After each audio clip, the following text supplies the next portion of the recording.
Yan. Ako sa Family Feud eh. Simula na nalo ko sa Family Feud, di ka na nagbibideo. Nag-iba ka na. Kita mo kami nung natalo, lalo kami hindi nag-video. Sinapak sa ilong eh. Ano ba sagot niya? Ano ba sagot niya? Sagot mo buti na lang hindi inayos ka. Hindi ko na i-broadcast ko ano yung tanong. Ano yung sagot? Sagutin mo ang isang hayop. Yeah. Anong hayop ang mahirap labahan? Anong sagot niya? Bata. Hayop yung bata.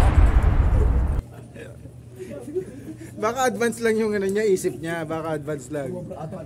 Kesa pa rin ka sa ilong. Ano pa ba yung mga tanong doon? Dahilan bakit Ano? hindi nakakapasok yung bata? Ayun. Ano ba magandang sagot talaga doon?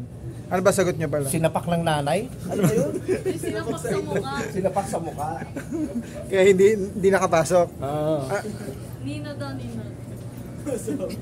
Pero nung ako na, di ba, my turn na, di ba? Isa yung may goat. May goat yung May goat, di ba? Oo. Pati grade school, may gout na. Paano grade school lang yung papasok, may gout na? Oo, ako ebidensya nun. Kasi ako grade school pala ako, may gout na ako.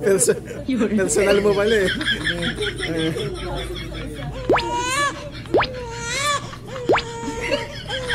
Rayuma, yung sagot ko, Rayuma.